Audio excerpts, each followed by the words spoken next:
Okay, I present to you Mr. Barrie Eget. Thanks. Thank you. Okay, should I start off with a couple of questions on here? If you like. Okay, cool. So I'll just let you know. So yes, my passion and drive is my publication, which I'm so incredibly proud of. Incredible people right in this room. There's some of Bobby's latest work right there. I'm just so blessed to have so many wonderful people that are part of it. It's a family publication. I'll just shoot it around so you can take a little gander while I'm yakking here. You'll see a lot of Bobby's work. I'm blessed to have so many right in this room. With Samuel, as I go around, it's just adding to it. Jess, Warren. What sets it apart? Well, when I say a family publication, it's short and sweet. We usually run about 30 pages. It is of the highest quality. You'll see that. There's no staples. It's perfect binding. Every page is incredible quality, so it's not like somebody gets a really good page and somebody else gets newspaper. It's a 50-50 content always, which is 50% ads to 50% articles, and that's important. There are some other publications, sometimes it could be 90% ads and 10% articles, so it can take you 80 pages just to get by the plastic surgeons. So it's kind of a neat thing. It's all about them. I write nothing, so it's not my agenda. So it's either my business partners who are writing in here, or it could be one of the people the residents that live up there. It's their thing. I check for grammatical errors, but it's whatever they want to give back to the community. I let, for instance, like Sean Watford Moving, they create their own ads. They come up with what they want. Samuel gets me his ad for the attorneys. It can change every single month, which is so neat. So if one month you want to target, Valentine's Day, and then the next month you want to be Water Woman, whatever you want to do, you can do, and that's really cool. And we allow you to do it, and then if you need a little help, we'll help you out with that to create the special thing. I give exclusivity. I do usually keep a couple realtors. It's a little bit different, so I'll probably always run with that. But otherwise, you're pretty much it. Whatever you do, you're it. So that kind of helps with the competition level of type thing. Why do people want to advertise up in Westridge? Well, it's one of our more affluent areas out here. It's a tough neighborhood to crack. Most of it is incredibly gated. Some of them have like guard gated kind of thing. So there's no knocking on doors and stuff. And what? And they're different. You can see in this one. Yes, yeah. You'll see some incredible mix-ups, and the neat thing is, hey, maybe you want to target. I'm going just business right now. This one I want to go on the more personable side. You get to create it, and like I said, if need be, we'll help out with that. I do events, which so many of you have been to, and we got another one coming up. I'm finalizing the exact date in a couple weeks, but you all will get an invitation. It costs you nothing, and what makes that neat, because nobody does this, and I do it at least once a month, it brings the residents in to meet the business partners. That's how I really got involved in this. I knew every business in our one that we had over in Bridgeport. It went for 5 years strong, and then the gentleman that actually I got to be very close with changed career paths and retired from it, so it was kind of sad to see. But I went to all these things, and it wasn't necessarily that I used every business in there, but I referred every business in there because I got to know these people, and they were like such good people. And I always tell people I'm looking for not the biggest. The biggest don't need me. Those with humongous advertising budgets and stuff. Word of mouth businesses, that's who flourishes up here. They're a word of mouth community. And that's what I figured. I thought I knew this town after 35, 36 years, but it's different up there. They spend their money a little bit differently than I always say than me down here. The first question they ask is not, what's this going to cost me? They want to know they're going to get incredibly well taken care of. And that's it. They want their dogs washed in their driveway. They want their cars washed in their driveway. They want to know, hey, you loved so-and-so, the guy, the gal, the business. I want them. And that's it. They want to know they're well taken care of. So who does that fall on? Me.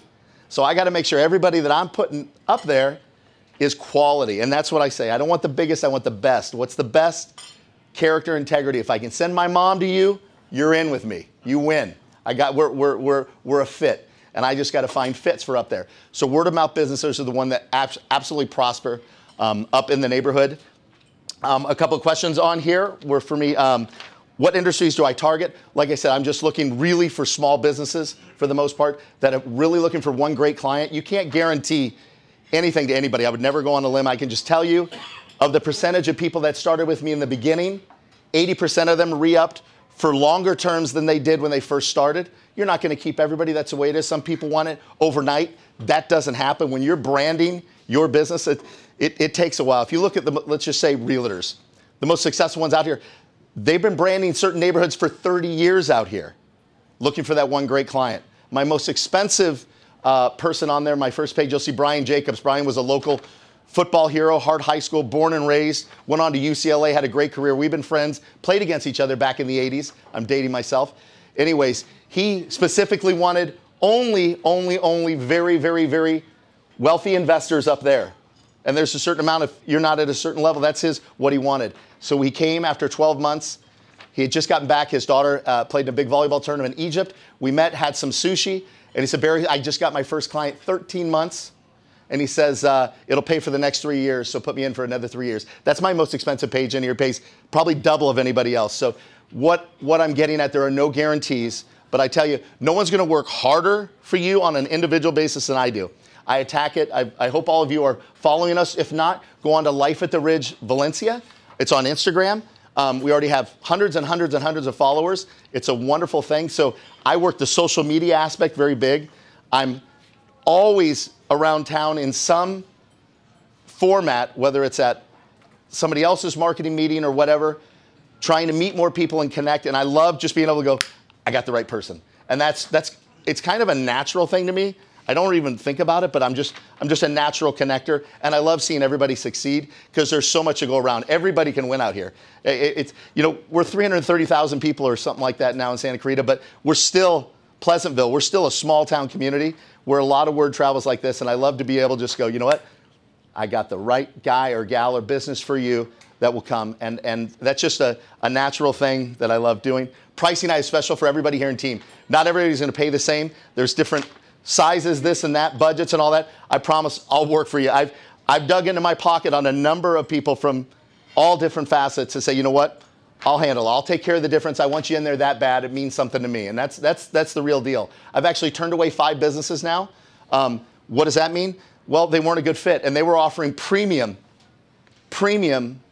as far as big ads, premium spots, paying all the money. But I knew right off the bat it wouldn't be a good fit. And like I said, I can't send somebody up there that I don't have complete faith in. And I had a couple of them actually get upset. What do you mean you're going to turn? I said, you know what? I just don't think it's a good fit. And that's kind of a weird thing, but it's a great position to be in. Our first event that we did, talk about growing, because there's one question, do you know how you're growing? It looks like we're the fastest growing, for 2019, fastest growing new publication in Santa Clarita. That's wonderful. How did that happen? Our first event we did was at La Cocina about 17 months ago now. We had 19 people show up. Our last event we just did had 86 people show up. So it just continues to grow and grow and grow and grow. We have a ton of fun. Like I said, you'll all be invited on that, and I love having you guys. Like I said, I consider it an honor to be a part of team, I got to tell you. I've been doing marketing out here forever and ever and ever, and then you stumble upon something. Jess would give me an invite, and I just walked in here and I just went, wow. Yeah, it was cool knowing a lot of people in this and that, but the vibe was incredible. And I've been visiting other teams and stuff like that. And I think we're the best. And when I say that, it's just something, it's a special thing. And everybody's proud of their own networks, and I get that. But there's just something here, a lot of like-minded people. I think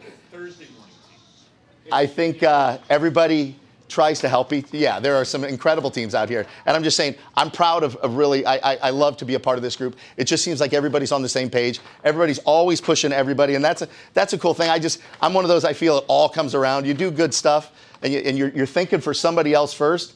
It just naturally always comes back to you, and it's a great thing.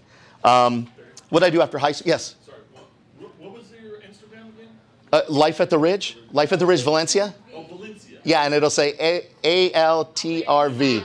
Yeah. There's a Life at the Ridge magazine. No, that's not it though. But LATRV. yeah, so LATRV. yeah. So my son said, Dad, you can't have the whole thing out there with all these undercaps. He goes, put LATRV, but it's Life at the Ridge, Valencia, and you'll find it. Thank you for going on there.